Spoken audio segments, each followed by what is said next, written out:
Après avoir assemblé et mis ton équipement dans l'eau, cette fois-ci tu vas faire des exercices afin d'améliorer ton propre contrôle de ta flottabilité.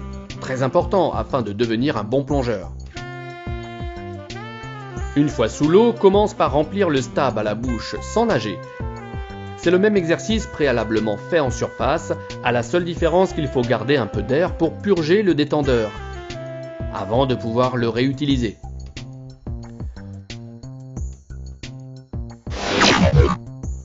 Recommence à t'exercer à utiliser la purge rapide.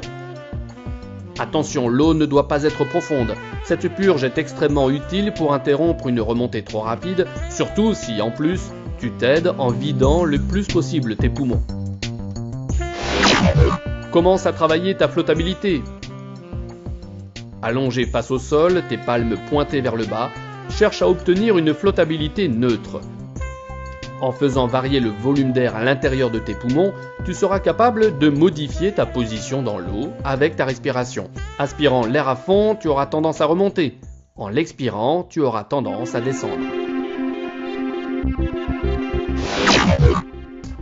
Une fois parfaitement à l'aise avec cet exercice, tu seras capable de rester immobile chaque fois que tu le décideras grâce à ta respiration.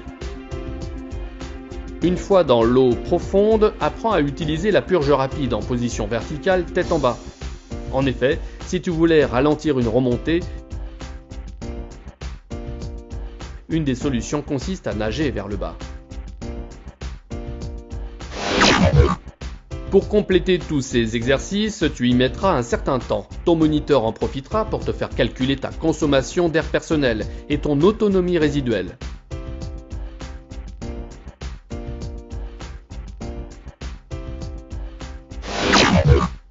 Tu as donc appris à obtenir une flottabilité neutre en utilisant non seulement ton stab, mais aussi tes poumons. Maintenant, mets en pratique cette capacité afin de rester parfaitement immobile à mi-eau. Ceci est la condition dans laquelle tu devrais normalement être pendant une plongée. Dans le 6e chapitre, tu as maîtrisé l'exercice de vidange du masque. À présent, prépare-toi à le faire de façon légèrement plus compliquée. Exerce-toi à l'enlever et à le remettre.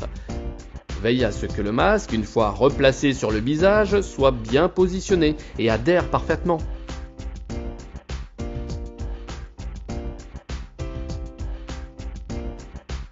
Tous ces exercices s'appliquent réellement dans tes futures plongées. Ton moniteur va encore te demander de remonter à la surface sans point de repère ni de corde.